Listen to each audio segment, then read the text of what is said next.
Hello, everybody. Wow, there's a lot of noise going on in the background.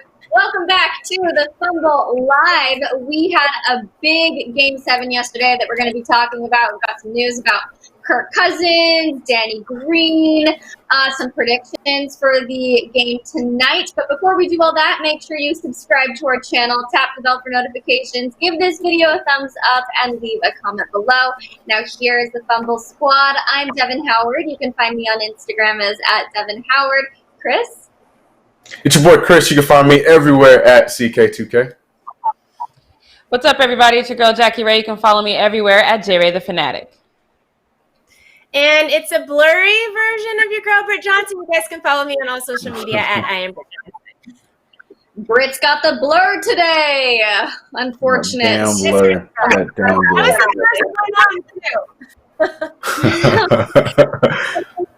No room.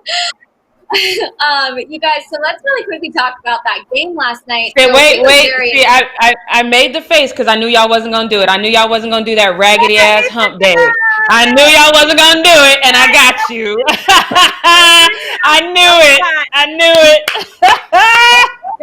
was going to text you too, Jackie, and be like, don't remind them. Let's see. That's all I was like, let me just put my face in the camera and see. Yes. Chris, No, it's too late now. We blew it. Yep. We blew What it. were you saying about the game yesterday? We blew it. Oh, yes. I need to ask you something, Chris. What day is it today? It's forget all your stuff, babe. All right. Right. Oh, man. Well, guys, enough of that. Let's talk about this Game 7 last night, okay? So, Chris, once again, you were wrong. I just have to say you were wrong. By 2 points. Oh, stop. Hey, is it an L? I'm just checking. Is it an L? Really? Y'all really gonna play this damn game? What did I say yesterday? I said take the day off.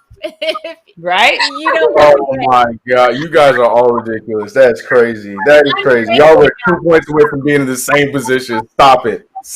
But we're not, though. A win or a loss is a win or a loss, okay? Here's the thing. Y'all over here being all excited about not taking a chance. I took a chance on the Jazz, okay? The Nuggets were supposed to win, okay? They were supposed to win, okay? I'm all right with it. You took a chance on Ben Simmons, too. You're taking a lot of chances, my guy. Yeah, but see, I have more confidence in Donovan Mitchell than I have in Ben Simmons. Ben Simmons was just me taking a chance.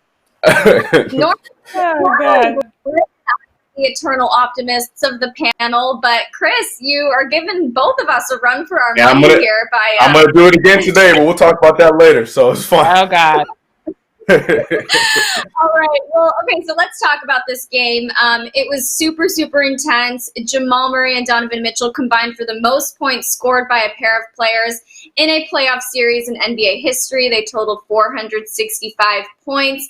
But then in that super poignant moment that we've seen all over the internet, Donovan collapsed on the ground after they lost the game, and then Jamal immediately rushed over to him and consoled him. I'm sure you guys have seen that video. There was so much respect between the two of them as competitors, which I thought was really cool to see. And then online, there was a lot of buzz about Donovan Mitchell, maybe using this as his opportunity or his motivation to leave Utah. That was what people were discussing all over Twitter, but Chris Haynes revealed that he's actually going to be finalizing a max contract extension with the Jazz when free agency opens. So, Britt, do you feel like this is a good move for Donovan? Of course. Why? I mean, where are you going to leave to? Where are you going to go to?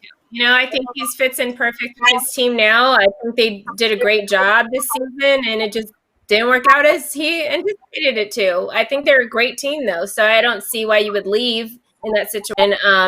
Obviously, who knows if that's true that he is going to sign that max deal, because there's a lot of time between now and free agency. So who knows if that is even going to pan out. A lot of things can change. Trust me, we've heard so many stories before of players who said they were going to do something and did something totally different by the time comes. So we'll see. But also, shout out Nick McMillan. Right. Chris, what's your take on this update? I hate it. I don't want Spider in Utah anymore. That's all I have to say. I'm sorry. I get basketball-wise fine. Yes, everything Britt said is not wrong. Like the team build-up is great. I'm a fan of Quinn Snyder. I can't stand rooting for my boy Spider Mitchell in a Jazz uniform. That's just my personal problem. And I know I'm not sitting here saying he should be on the Knicks, although I would love that. But no, anywhere else. If he was a Laker, I'd be more happy about that. And I don't like the Lakers. That's just my personal feelings on it. So I want him out. Get out of there, Donovan. Get out of there.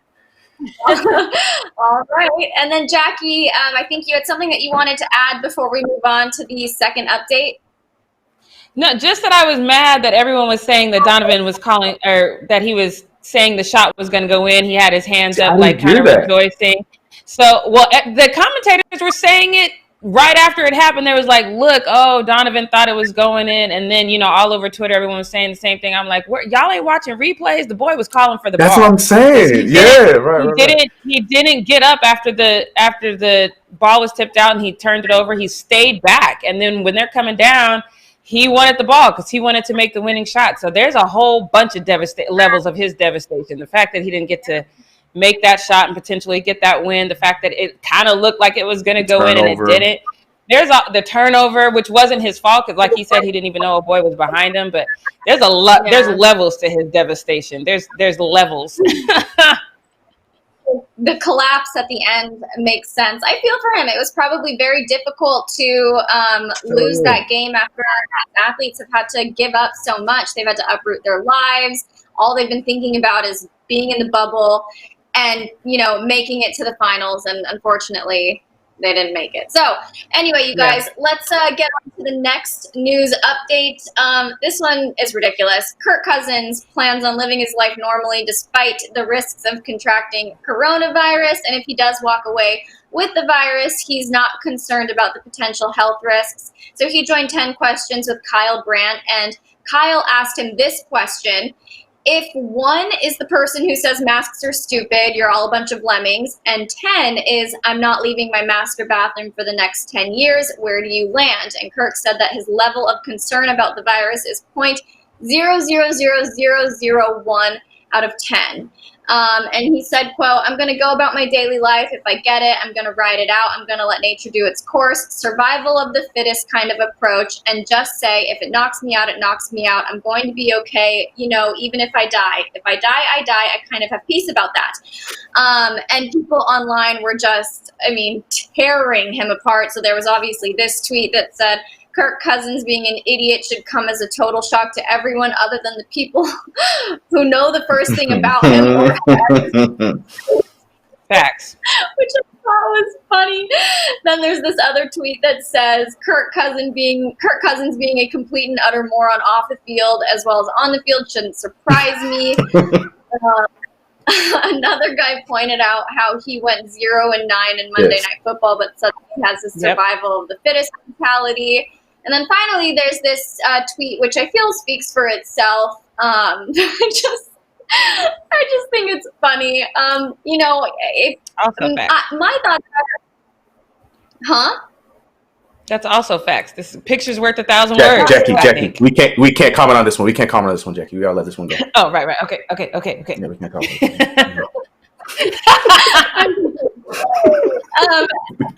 We can't talk on that last one.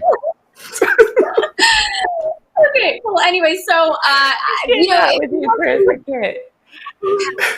wants to be reckless with his own health, it's fine. But I think what people miss in this whole masks are stupid thing is that they're just putting other people at risk, outside of themselves. But I do want to add that he did say he's planning on following all the NFL protocols and he will wear a mask out of respect for his teammates. So, this whole thing has been kind of blown up, but it was just funny to hear him say those kinds of things and get dragged. Chris, does he deserve the dragging? Yeah, he deserves the dragging. My thoughts are because that last tweet is like the best one because all of a sudden I've never looked at Kirk Cousins. I don't think anyone on this panel has looked at Kirk Cousins as the tough guy quarterback. Never in my life. So what I think happened is this man just saw Rocky IV for the first time, and he's out here doing his best Drago impression. If I die, I die. Like that's not you. Like it's like stay in your lane. That's not you. You can feel how you want to feel, but dropping that line, trying to act like you Mr. Tough Guy. Like I just laughed at it. I couldn't believe what I was reading. But all those tweets were on point. That is just on brand for Kirk Cousins. So I didn't expect anything else to come out of his mouth, but at least he's following the protocol. So hey, I mean we're getting that right. I don't know. I'm not. Right. Ugh. And Jackie, what's your reaction to the news? I'm sad that we have to talk about Kirk Cousins. That's my main reaction. I'm super sad that we have to spend 1 second on this man. I feel like I need to wear a mask just because of that. That's Yeah, just to spite him. Right. Crazy, man. Mask. Go for it. Okay, let's jump into the Danny Green news. So life in the bubble has not been easy for Danny Green. He's shot 37.3% from the field, including 29.6% from three-point range. And that lackluster shooting has drawn a lot of criticism, as we've talked about on our show, especially from people on social media, because three-point shooting is supposed to be his specialty. But he still has faith in his abilities and in his team, but he also has a message for all the trolls, all the haters online.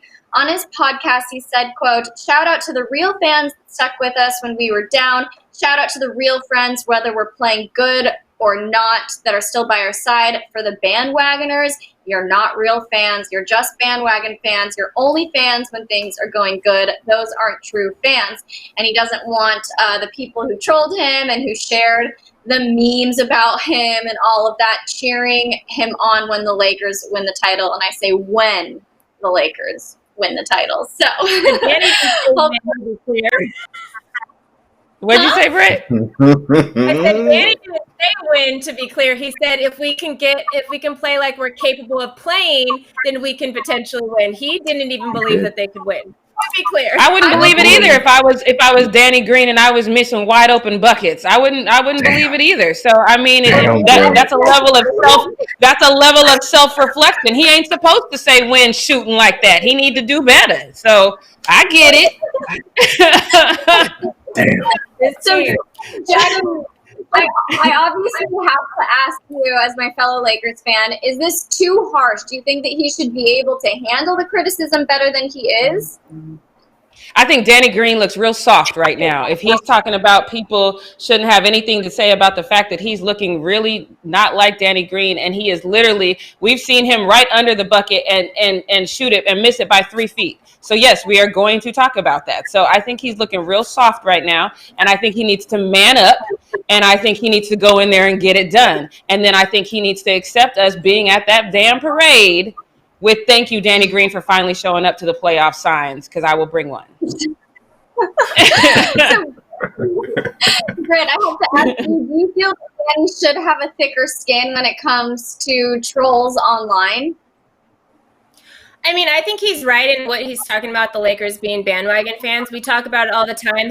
Half the fan base left and went to Golden State when Golden State was good and the Lakers were bad. And then when LeBron came to the Lakers, then all the fans wanted to come back. And that is the case. There are a bunch of bandwagon Lakers fans. So I think that he was saying that, well, listen, if you're a bandwagon fan, I don't want to hear from you. I don't care what your opinion is. And that's who he was talking to in that moment. And I agree with him. Like, that's right. Like, if you just be hopping around teams and you only go to teams that win and you're not with teams through the bad times and stuff, then you don't deserve to celebrate when they do well. I feel like that as a Clippers fan. There are tons of now bandwagon Clippers fans. I'm like, where are y'all at? You know, like, I've been struggling with this team for years and years. I don't want you coming in this situation. And to the point, this is Danny Green. Like, he has never been a consistent shooter. I've known the man for 8 or 9 years now. Like, I've gone to many of his games where he's literally scored 0 points or 2 points, and then he just, picks up on the defensive side of it. But like, he'll have games where he's hot, and he always calls it that wet ball. He's like, once I get that wet ball, I'm on. But if he's not on, he's not on at all. Like, and that has been him since he was playing at UNC, and that's him still to this day. He is. So he should be used to it. He shouldn't be this soft. He should be used to the criticism. He shouldn't be this soft if this has been him his whole career. And he talking about bandwagon fans. Last time I checked, he didn't start with the Lakers. So did he leave because of a bad? So no, I'm not trying to co-sign on nothing he's saying about bandwagon. He didn't start his career in LA. So yeah, get used to the shade if you ain't been consistent. That's been consistent then, the shade. I know that. No, he also said in the thing he feels like it's different because you're in LA and it's like the bright lights big city, because before he played for the Toronto Raptors and for the Spurs. So you just didn't have the fan base and the energy of the same people coming in. I don't think it's soft. I just Where's the Kobe meme? I need the soft meme, because again, you bouncing around and you trying to tell fans not to bounce around. How about you bounce the ball and then shoot it and get it in the basket? Stop being so soft. Raptors, to be fair. Yeah, he was traded because why? Because Kawhi had been traded. Because Kawhi knew that he wasn't consistent. Kawhi knew that he was going to be that guy that was like, I mean, look, Kawhi knew. With Kawhi, though. Yeah, okay, but why does he keep getting traded though? I mean, don't good players kind of stick around for a while? But he was with the Raptors, right? And then his contract was up, and then he signed with the Lakers. And they didn't renew his contract because I don't know how things work.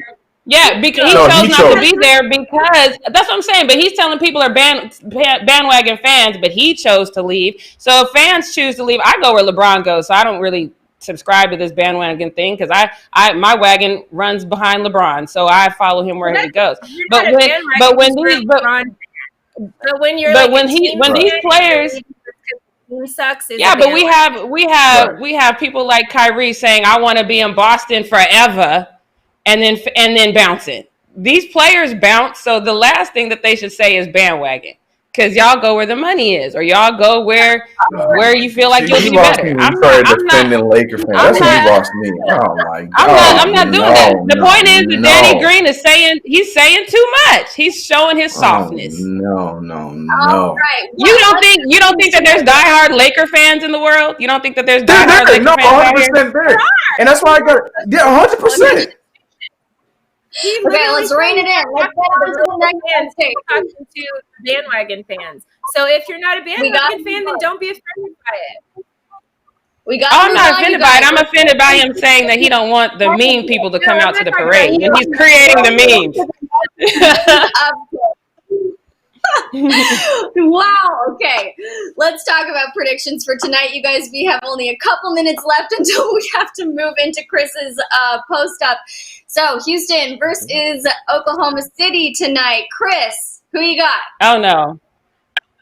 I'm going to take whoever Chris doesn't take, just because I feel that's fine. Because here's the thing. Everybody likes to take the safe routes. This is the thing. Like I don't play that game. If it's series like these where it's such a toss-up, it's no fun taking the safe route. So that's why, look, the Rockets, I've said it before and I'll say it again, I'm okay taking the L if they end up winning, but I'm not a fan of the Rockets. I'm not a fan of how they're built. I'm not a fan of what they've done. I said it on the live with Jackie Reed on IG, and I'm saying it again here on the live, here on the Fumble.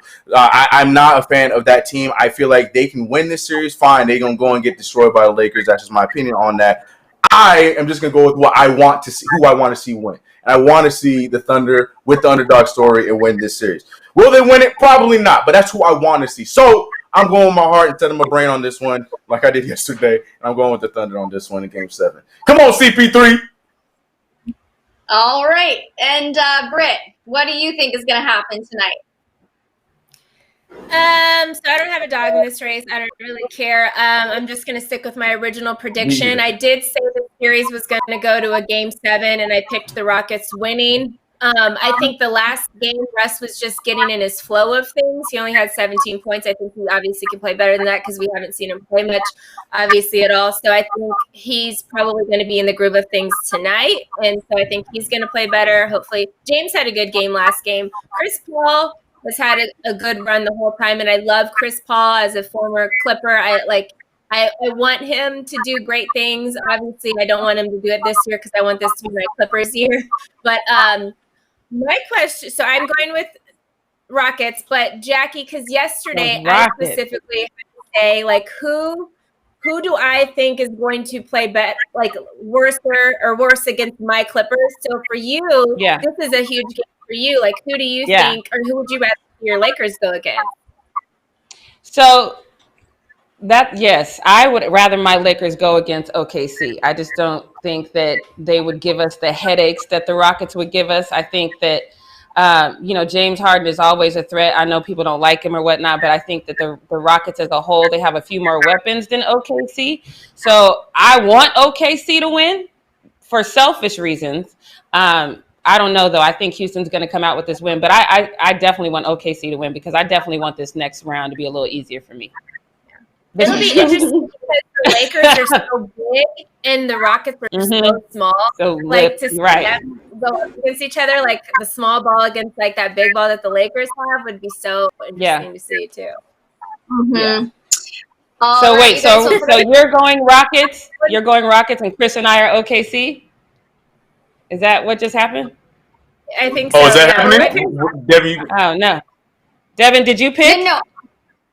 I haven't picked yet. I was going to say I think it's probably going to be the Rockets winning tonight. There it is. But it's 2-2. But I see what you're saying, Jackie, and I feel the same way as you. But I think if we're going to just be betting not based on what's going to happen next, but who's actually winning tonight, I think it's going to be the Rockets. Yeah, I mean, if I had to bet money on it. They should not. I'm sorry. Yeah, that's the reason why I'm just so I'm going for the Thunder on this one. The Rockets should they play with their food. You can talk about Russell Westbrook. They played fine without Russell Westbrook. They got him back and they played. I'm not saying it's Russell Westbrook's fault. I'm just saying that the Rockets should not be in the game 7 at this point. So I'm going for the Thunder. That's just the only reason I'm going for them. Well, honestly, to be very, very clear, OKC had a 0.2% chance to even get to this point at the beginning of the season. They had zero chance of making the playoffs.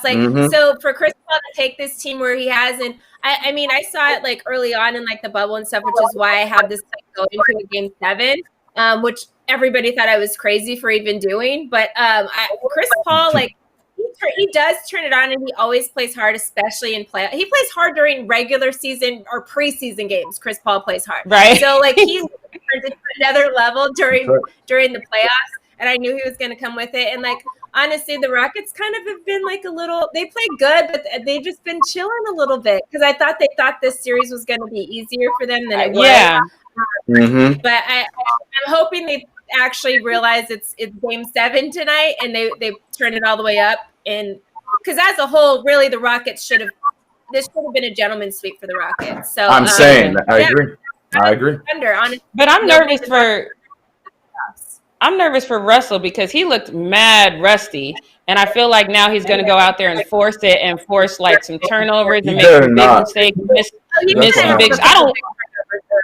Yeah. Oh yeah, he's definitely going to have some big turnovers, and he's the wild card in it for me because we know that when he gets inside his head, he's just going to take every single shot. He's going to try to handle it himself, and so he's the wild card for me. And because he's a wild card, family's here. I'm going for OKC. Yeah, yes, and I don't know. See, I think we're going to see. Since they haven't made it to the second round, second round. Oh, you're right. You're right. Totally forgot about that. The team doesn't have any other. Their family's technically in the bubble, but they haven't been able to see them yet. Not the game. Mm-hmm. Yeah. All right, you guys. Well, that game is going down tonight at I think it's 6 p.m. Pacific Standard Time. So we'll see what side of the Fumble panel wins. We'll talk about it tomorrow. Right. Inside. I know. We should sit in the right order tomorrow. Right. I got the big 4-head gang, so the 5-head gang.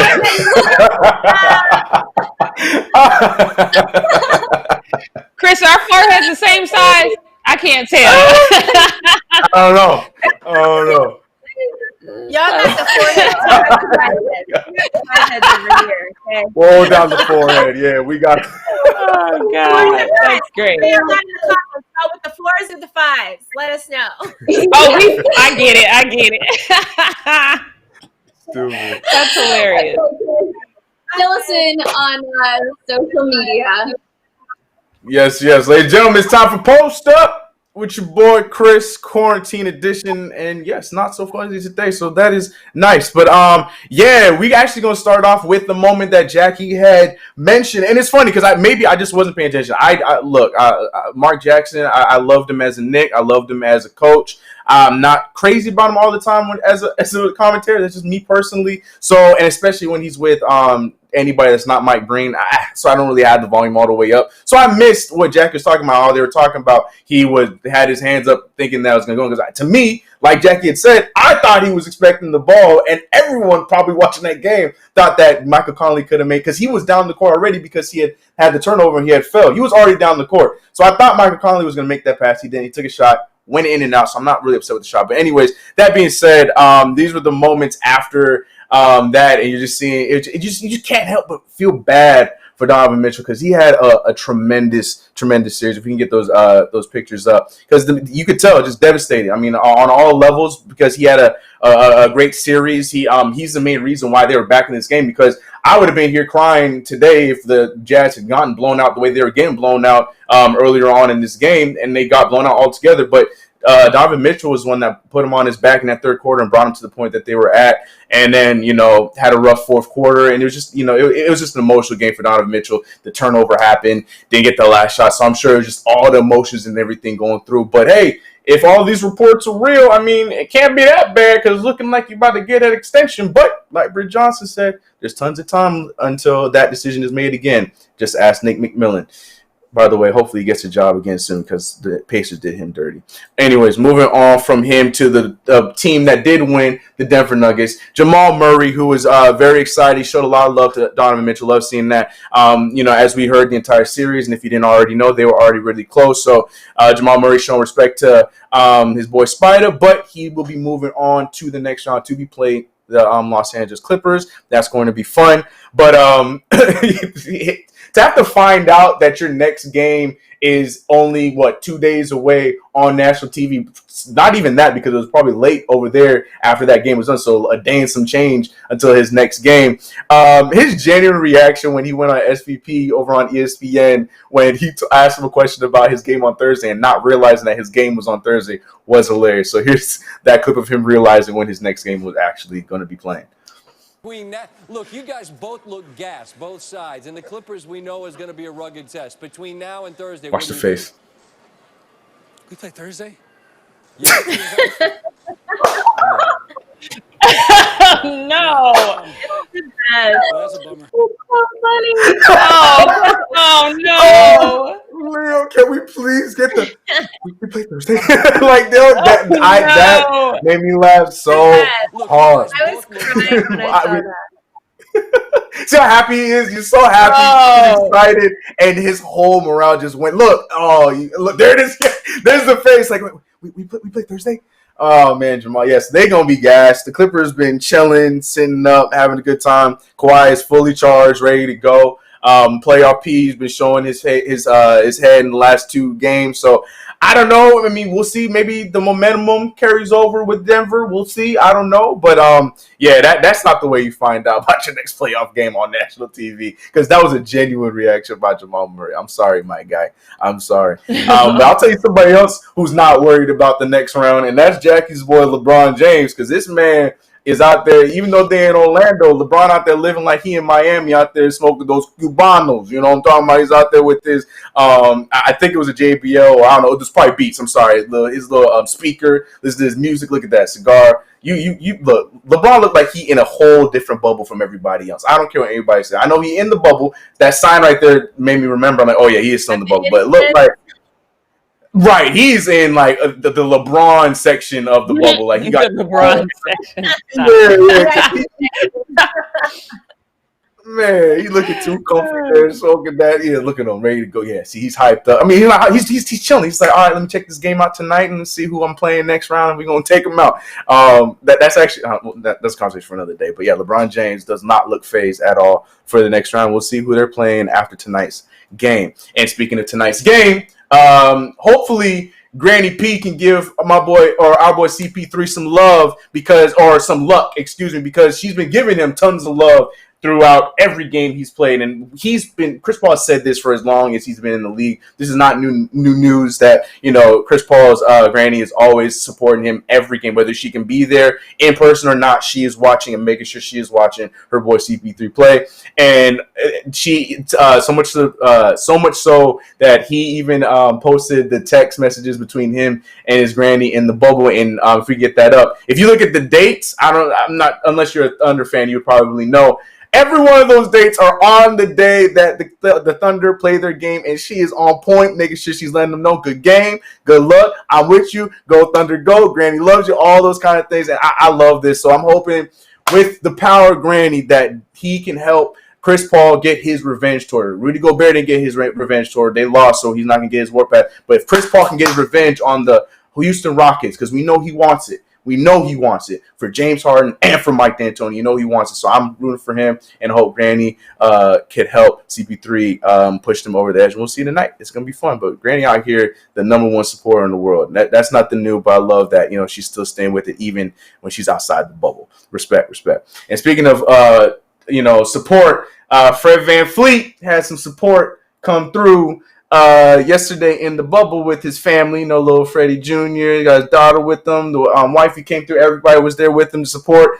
Now, here's the thing. I don't know how this works because you guys were talking about how you don't think that the family or supporters coming into the bubble will really help some of these players out. Now, Fred VanVleet played really well yesterday, but the Raptors really didn't. They didn't look very good. They haven't looked good in these two games. But Fred VanVleet looked fine. And I mean, if you have this adorable little girl on the sideline out here just rooting you on, if we can get that video up, I don't see how he could not play good. Because look at her. Look at this. Look at this. Look at this. I mean, come on. Look at this. I would never miss a shot. I would never miss a jump shot if I know that is on the sideline cheering me on, rooting me on with my jersey. You can't. That is adorable because he played well. Look at her. And she said, "I love you, Daddy." If you can read lips, like I'm done. Like this is the most adorable thing in the entire world. So Freddie did his part, but I'm gonna take the word. I'm saying like it's adorable. So what we not gonna do with Raptors is y'all not gonna let Fred VanVleet's gameplay go for naught. Look at her. Got her throwback Raptors. Not even just the regular. No, she got her throwback Raptors daddy jersey on. Like I love it. I'm here for all of this. So yeah, hopefully they can turn that around. But the Celtics are looking pretty unstoppable right now. Yeah. So moving on from them to Patrick Mahomes, Mr. Patrick Mahomes. He is. I'm sorry, Britt. Boo. Yeah, Patrick Mahomes is tying the knot. So those prospects, getting in on that, 10-year contract. I mean, it's not over. You never know what's gonna happen, but as of right now, yesterday was a big day when it comes to rings and Patrick Mahomes. Now he would later receive his Super Bowl championship ring, but first he made sure that he gave the wedding ring to his longtime girlfriend Brittany. If we can get those pictures up, yes. Set it up. It's literally in the same spot. Like this man proposed to her at the Chiefs Stadium. Wrong Brittany. Wrong Brit. I'm sorry. Wrong one. But yes, if we get the next picture too, the Rock. If we show the Rock real quick. Yeah, there it is. Do you guys know all my friends called me yesterday and they were like, Britt, look at your ring. Because I send so all my friends all send each other pictures of what our dream ring is. So then whenever like our guy comes around, we can like have our friends know to help him get the right ring for us. I send a ring that looks like that to my friends for like years ago as my dream ring, and she got my ring. So the levels of he's had it on. Prayed God, and he was like, "Who should I marry?" And God said, "Brittany." And he said, "Okay," but he forgot to say Brittany who. He didn't say the last name. The funny thing is, my middle name is Leanne, and her middle name is Lynn. So, so close. God just got it messed up. My mom says when you pray, you gotta be specific. He wasn't specific. This is his fault. This is his fault. Oh my God, that is. I'm sorry, Brett. Hey. Dang, Pat, that the disrespect. Well, on there, he did put ring season because that wasn't the only ring that was given out that day because Patrick Mahomes and the Chiefs also got their championship rings right on the field in the same spot because allegedly apparently that's where he proposed. But look, that ring, that one pretty damn big. Now that thing looked like it's worth $138,000. I'm just gonna be real with you. That thing looked crazy. And especially when it's on Patrick Mahomes. But I mean, that's neither here nor there. But yeah, he got his ring. He's happy about it. But he's also not settling because he then reposted this picture with this tweet saying, I don't even have the tweet right there. It is. Never satisfied. # run it back. Love that mentality. I'm with it. Not rooting for you guys, but I love the mentality. I'm a fan of that. But yeah, so cool. But yeah, Britt, I don't know. It's not looking so good because these two have been together for years. Years and years, high school sweethearts. If we can get music, I will remember you. Like they could let the music play while they let. Well, look at them. I thought that song was what they play at funerals, Chris. That's the wrong song. Whatever. Oh no, that's a terrible picture. No,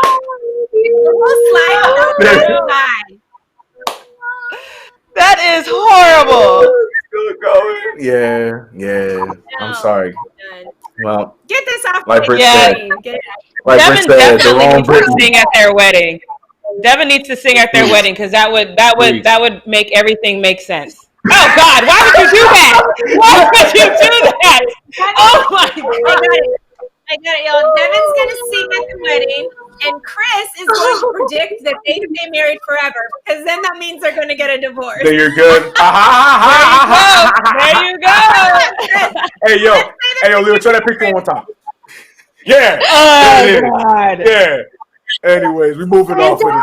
Forever, Chris. I just need to hear you say it. Say it. That's forever, Chris. That is a good looking couple. They're gonna be together forever. Anyways, we moving on for the new Mahomes. We moving off the new Mahomes. Thank you for that. Whatever. Anyways, so back to the NBA bubble. I gotta be real. I was expecting something along these lines to happen a long time ago, but apparently it finally had happened. We had somebody misusing their privilege the virtual fan stand. We got ourselves a whole booty in the stands via virtual fans. Can we show that booty real quick? Kapow! Look at that thing out there. And the poor fan in front of them don't even realize that's what's going on behind them. But yeah, that person I'm trying to figure out what game it was. I think it was the Bucks. I don't know who it was. I see red though, so it might not be a Bucks game. OKC and Thunder game, the last game 6. And there you go. So that's definitely a Thunder fan. That could be those flesh-colored tights on a really big girl. Nah, they're a whole crack. No, there's a whole crack. Yeah, but have you seen? Not to throw shade, but I've seen people in the gym that had on flesh-colored tights, and they do the squats, and then they sink it, and then the tights go all up in the derriere. But the all dark. Thank you. Too much shadow going on. You don't see those shadows without. I don't know if I can co-sign this one. That's a whole. Maybe it's your fuzzy upload. Maybe she has your fuzzy link that makes the booty crack look darker. Fuzz don't do that. Fuzz don't add that. Fuzz takes away. Don't add on. That's not how fuzz works. That's not how fuzz works. I don't know. That's a big booty. I'd be embarrassed. I feel like this was like edited. This was like on Reddit. I feel like somebody probably just edited it after the fact and put it in there. I hope so. Because I don't know. Like we never saw anything about it. Obviously, this fan would get banned, but I feel like they would just end virtual fans if this actually happened. Right. They would be like, okay, forget it, no more. I don't know. I want this booty monger, whoever it is, to come and show themselves and go on Twitter. It was my butt, and we can find out. But I don't think that's gonna happen. I don't think we're gonna find out who it is. But yeah, definitely a Thunder fan. That sounds about right. Anyways, Thunder booty, Thunder fans. That's the Thunder booty right there. Anyways, last but not least, we talk a lot about Bronny James and all of these next ups. When they're famous daddies and whatnot. I'm sure the one thing that there's tons of things that would suck to be, the son of or daughter of somebody famous. But one thing is when people assume what you should have because your dad is fill in the blank, Michael Jordan, which is the case for this one, Marcus Jordan. Now, Marcus Jordan just simply went on Twitter to express the same problem that I have very frequently, that his internet was doo-doo. He tweeted this out, doo-doo, booty seats, we're staying on brand. Anyways, he tweeted this out saying, my internet is trash right now.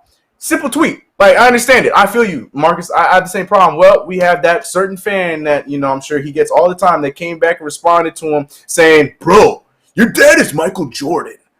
And Marcus's response is perfect because he said, how the F that's going to help my internet right now? That's what I'm saying. Like, what, you think that he's still living with daddy? Like, what does that mean? Like, I get it because, he has money, so he's supposed to have the best internet. Money can't solve internet. I have friends that have the best internet in the world, but since everybody's at home, the best internet can still be bad because there's a lot of people using that best internet at the same time. So, man, that's such a whack thing to say, but I mean, I get it. He's, Michael Jordan's son, so take the shot whenever you get the shot. But I love the response from Marcus Jordan. But for that, before my internet turns to doo-doo, I'm done here on Post Up. All right, Jackie, tell us my second singing opportunity on the show today. Look at you. What we not gonna do, yes. I think you got to get your rates together so we can start promoting you to make sure that you get that Patrick Mahomes gig. So just get a rate chart together so we can start working on that. All right. So look, let's get into this first one we not going to do, because I have absolutely no doubt in my mind, unfortunately, I'm definitely the pessimist in the group, that my great-great-great-grandchildren are going to be fighting the same racism fight that I'm fighting right now. I said it before, I said it again. I don't think until we blow up the foundation, it's going to change.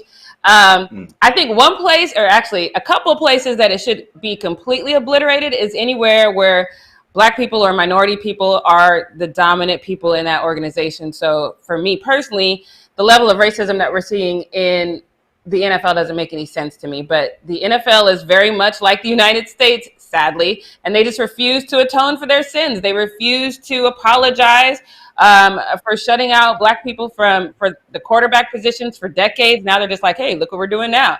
They refuse to actually apologize for shutting out Black people from the executive positions, coaching positions, and stuff like that. They're trying to make rules to change that, but they just haven't said, I'm sorry about that. They still haven't apologized for making Eric Reid's life a living hell because he's still with Colin Kaepernick, and there's still no apology about Colin Kaepernick, although I think legally they can't apologize because they did settle that case. So I think if they apologize for that, then that would be a legality. So I'll give them a baby pass on that one.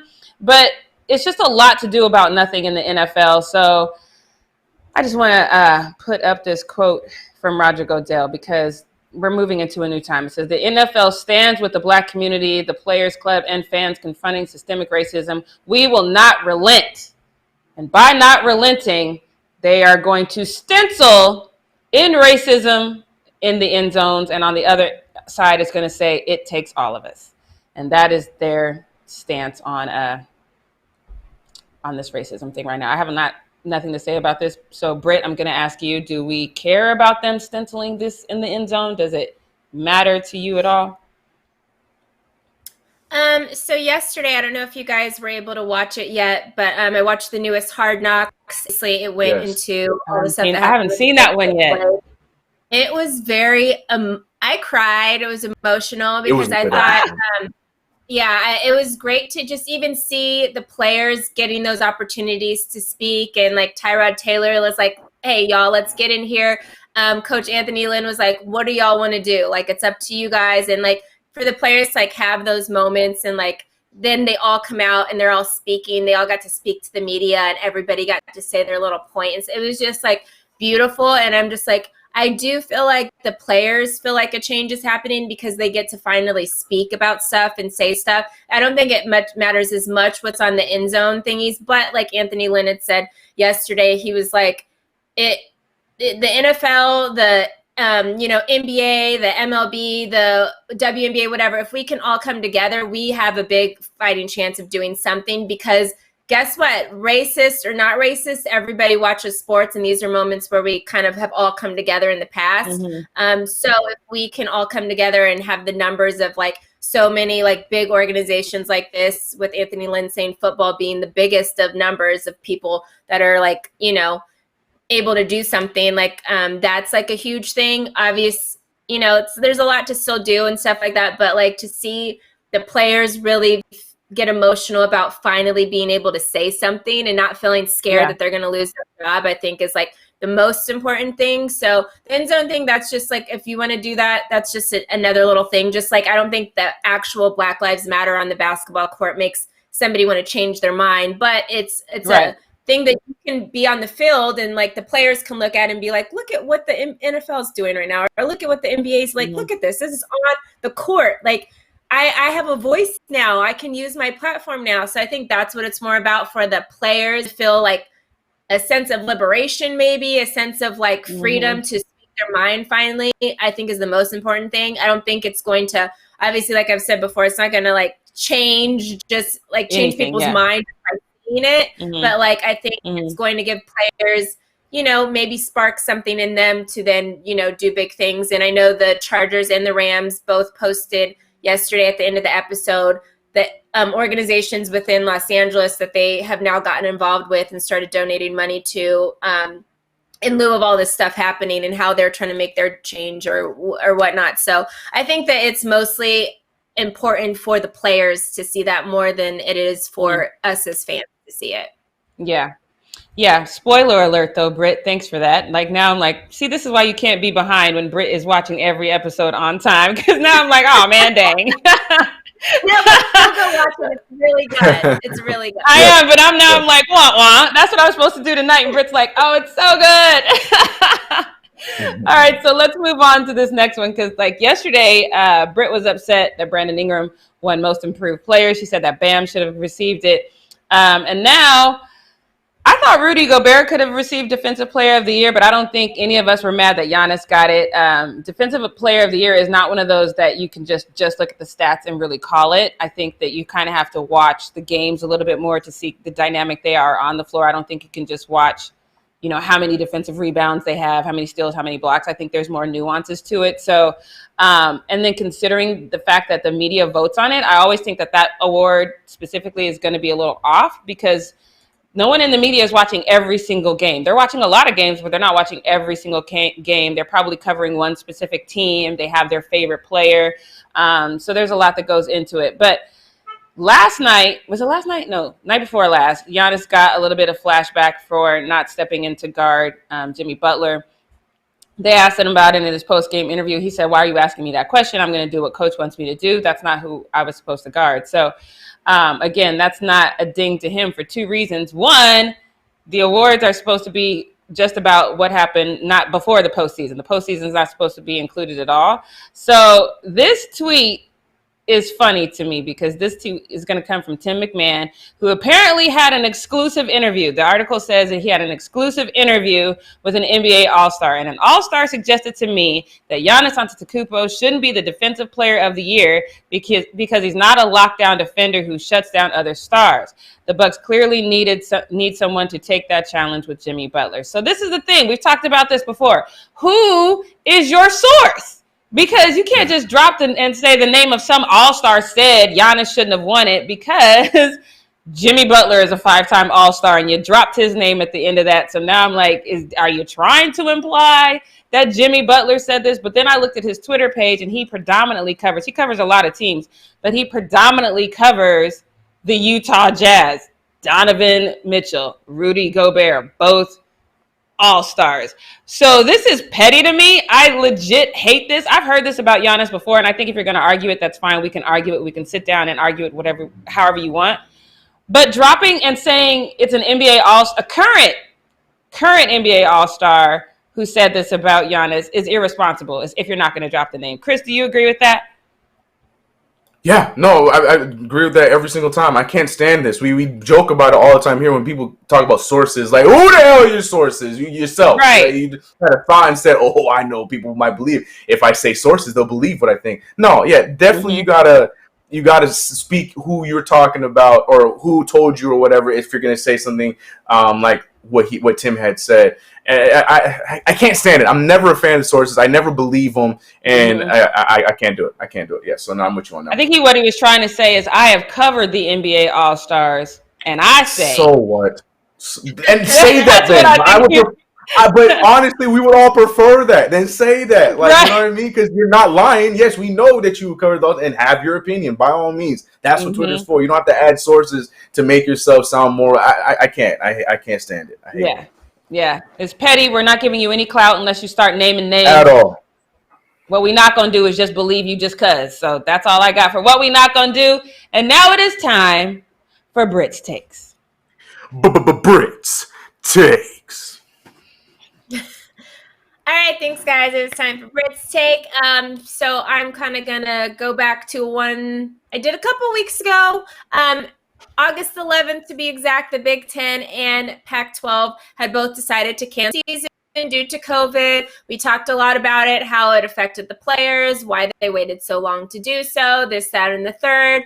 Well, apparently, maybe the Big Ten isn't going to be canceled. Okay, let me get into this story. So Kevin Warren, who is the Big Ten commissioner, apparently spoke with Donald Trump, of all people, yesterday. I'm not going to quote verbatim what Donald Trump said because I don't really care about him. I'll just he basically said that he had a productive conversation with Kevin about immediately starting the Big Ten season.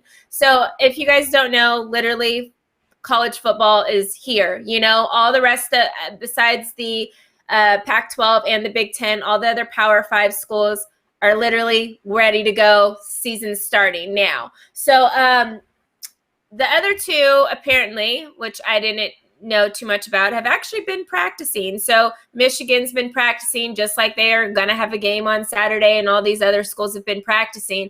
So apparently a source for the Big Ten said that nothing has changed. They have not made any decisions.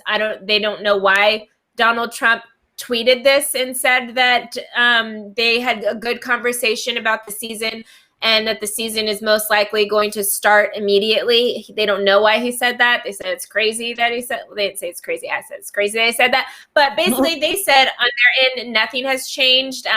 They actually still have a lot of medical questions that need to be answered before a plan can be approved.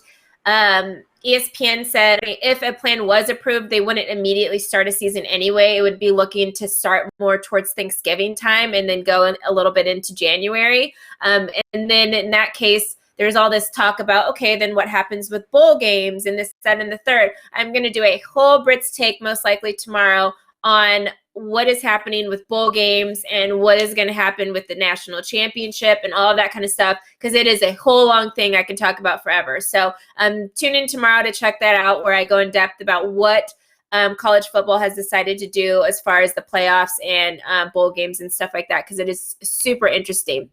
So getting back to this, Donald Trump, I don't know if you're wrong on a lot of things. Obviously, people have to fact check you all the time. As a sports person, I decided to fact check you in this moment because is it Kevin Warren's responsibility and job to decide if the football comes back for the Big Ten this season? Yes, he is the commissioner. However, he doesn't get to make this decision. It is actually up to all the presidents of all the universities to decide if the Big Ten decides to come back or not for a football season. The commissioner does not make that decision. Sorry, my guy. So you having a conversation, whether it be good or bad, with the commissioner of the Big Ten, it doesn't matter. You actually have to talk to all the Big Ten school presidents, and if they decide by voting, if they decide that the season is going to return, it's going to return. So fans, don't get excited because guess why? I'm going to tell you why Donald Trump did this. Donald Trump did this because, and he only decided to do this with the Big Ten and not the Pac-12, not because he likes the Big Ten more, not because he thinks there are better teams in the Big Ten than the Pac-12, but simply because what schools are in the Big Ten? Ohio State, we got Penn State, we got Michigan. Guess where all those schools are? Name says it all. literally they're in states where the votes can be shifted very easily. We don't know if it's going to be a blue state or a red state. So he is literally doing this to try to get on fans' side so he can get their vote. The Pac-12, half of the Pac-12 is actually in California. California is definitely not voting for you, Donald Trump. So he is not worried about California, which is why he's not worried about the Pac-12 coming back, but he is worried about the Big Ten. He is saying this because he wants to see if he can get votes by saying, listen, I'm going to try to see if I can get you guys your football back, but you better vote for me in November. Don't take this, you guys. It's not going to work. It's so silly that he even thinks it by having a conversation with the commissioner that he's going to bring back a season, because the commissioner doesn't have the authority to make that decision. So please, you guys, I know a lot of Trump supporters are just not going to listen to me because they just already heard what Donald Trump said, but I'm telling you facts here. He cannot make that decision. It does not matter. So I did, going back really quick to the players and stuff like that. Yes, a lot of players have expressed that they want to play. We about Ohio State and their players having this big petition about, bringing back the season. I am worried about that. Yes, I'm worried about the players. And I think that's the number one thing. It shouldn't be based off the votes that you're going to get. It should be the players' health. And with that, I will say that the NFL has basically shown a great model of the fact that, you know what, we can actually do this. The NFL has had tons of success right now with having very low numbers due to COVID, and they haven't done anything in a bubble. And to be very fair, pretty much all the teams in the Big Ten, and not really the Pac-12 as much, depending on where they're at, but the Big Ten has been practicing. They've been practicing. They've been doing weight training. They've been doing everything that you need to do to get ready for a game on Saturday besides play the game on Saturday. So if they're doing all of that, why can't they just play the game on Saturday, right? Like, they've been practicing. They've been doing their weight training. They've been doing meetings, but not having the game on Saturday. So I just don't understand the logic of having, because I thought it was going to be a situation, okay, we're not going to have a football season, which means we're not going to be practicing and doing all of this kind of stuff because this is going to infect us with COVID and whatever the case is. No, they've been doing that. They haven't been getting their players tested, and then they're not playing on Saturday. At least if the leagues that are playing and deciding to play, at least they're having their players get tested and doing this, that, and the third. These other teams in the Big Ten right now are just practicing and living their life and having whatever and just not having games. So I just don't understand the logic in that. Either have a season and actually have the season with games, or don't have a season and chill back on the practices and the meetings every day, because that just doesn't make sense to me. So that's all what I have to say about the Big Ten. I don't know what y'all are doing, but whatever it is, it doesn't make sense, because if you're doing what you're doing right now, you should just have games. Not to co-sign with Donald Trump, because he's doing it for a totally different reason. But my question is actually going to be to you, Devin. So are you surprised that Trump would actually do this for votes? And would you be surprised if people vote for him just because he is potentially trying to get a football season back?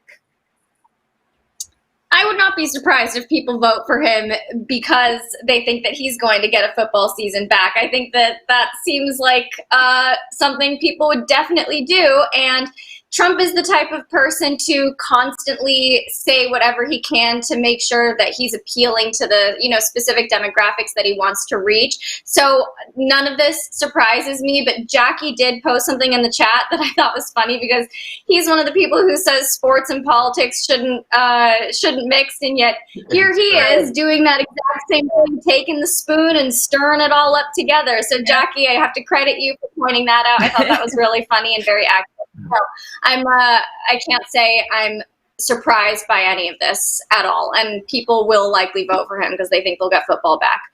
Ugh, frustrating. Yeah, let's hope the Big Ten doesn't decide to make a decision based on what Donald Trump is saying here, because that is just ridiculous. But Jackie, really quick to you. Do you think that if the Big Ten is just doing all of this stuff anyway, as far as having the practices and what meetings, which I was not aware of until yesterday.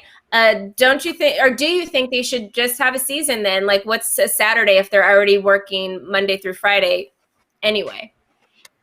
I think they definitely should at least potentially look at having a season, but I'm not mad at the practices because you want to be prepared. If something changes, if something shifts and you're all of a sudden able to have a season, you don't want to be caught with your tail between your legs and you haven't even had a practice. So I'm not mad at them having a practice in preparation. I'm also not mad at them having a practice just to stay in shape, because these kids still have to plan for next season if they don't do it this season. So either way, I'm good with it. I still don't know where I lie on them having a season. Same place I with the NFL. Like, it's just not one of those sports that I think you can logically make it make sense. I think like 3 people tested positive for COVID within the NFL on Monday, which is not a lot of people when you consider the number of people in the NFL. But so it's not like beyond the realm of possibilities that you can say, hey, we can limit this to some fashion and we can move forward. So yeah, I think they should just be prepared either way. If it happens, great, you're prepared. If it doesn't, at least you're still in shape and you can start thinking about next season.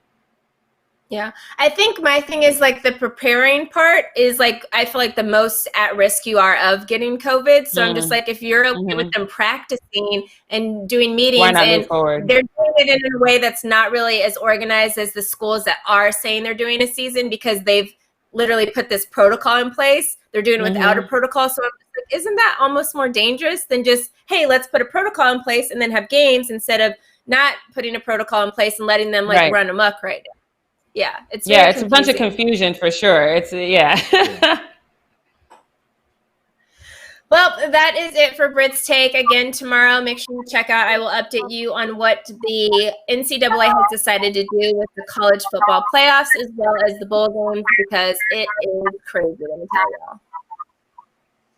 All right, you guys. Well, today's show was very fun. We'll be back again tomorrow at 11 a.m. Pacific Standard Time, so make sure you tune in.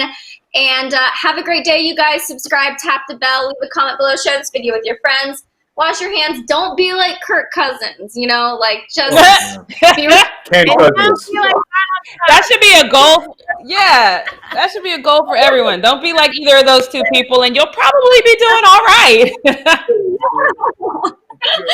All right, you guys. Have a great day. We'll see you tomorrow. Bye.